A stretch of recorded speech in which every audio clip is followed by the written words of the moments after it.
British औपनिवेशिक शासन से स्वतंत्रता के बाद से भारत में समय समय पर बड़े पैमाने पर धार्मिक हिंसा और दंगे हुए हैं। 1947 में मुसलमानों के लिए एक अलग इस्लामिक देश पाकिस्तान बनाने के लिए भारत के विभाजन के बाद पूरे देश में बड़े पैमाने पर सांप्रदायिक संघर्ष और रक्तपात हुआ।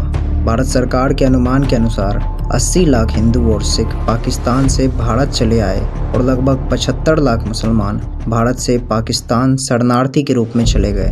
भारत सरकार का यह अनुमान है कि इस सांप्रदायिक संघर्ष में लगभग 10 लाख लोग मारे गए। तब से भारत में हिंदू और मुस्लिम समुदायों के वर्गों के बीच अंतर्निहित तनाव के कारण जगह जगह बड़े पैमाने पर हिंसा होती आ रही है। इसी प्रकार के सांप्रदायिक दंगे ने उत्तर प्रदेश के बहराइच जिले के एक 22 वर्षीय नवयुवक की जान ले ली और एक नई सांप्रदायिक जंग छेड़ दी। दशहरा के अंतिम दिवस यानी 13 अक्टूबर 2024 की रात देवी दुर्गा की मूर्ति विसर्जन के लिए एक जुलूस निकाला गया था। जुलूस निकालने का जो रास्ता था वह एक मस्जिद के सामने से गुजर रहा था। यही वह घटना होती है जिसके बाद पथराव और गोलीबारी शुरू हो जाती है और यह एक भयंकर हिंसा का रूप ले लेती है। इस वीडियो में दिखाया जा रहा है कि एक व्यक्ति जिसका नाम राम गोपाल मिश्रा है, वह एक घर पर लगे इस्लामिक झंडे को उतारकर उस पर भगवा झंडा लहरा रहा है। लेकिन इस हिंसा की, इस दंगे की यह वजह नहीं है।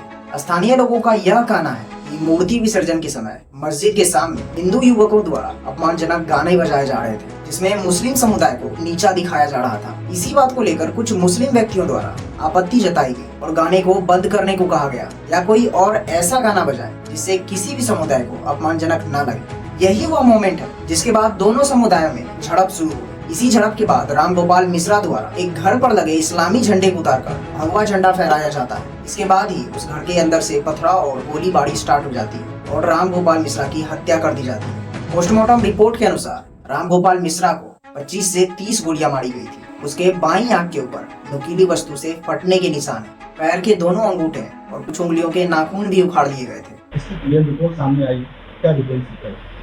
मेरी जानकारी में जो तथ्य आए हैं उसके हिसाब से 25-30 के करीब छर्रे लगने के कारण अत्यधिक रक्तस्राव हुआ है और उस कारण उस व्यक्ति की मृत्यु हुई है। बाईं आंख के ऊपर एक किसी कुंद चीज से लगने के कारण फटा हुआ चोट है और पैर के दोनों अंगूठों में चोट है। नाखून का कुछ हिस्सा दोनों पैर का गायब है। अब तक लगभग 55 लोगों को गिरफ्तार किया जा चुका है। साथ कार्रवाई अभी भी चल रही है।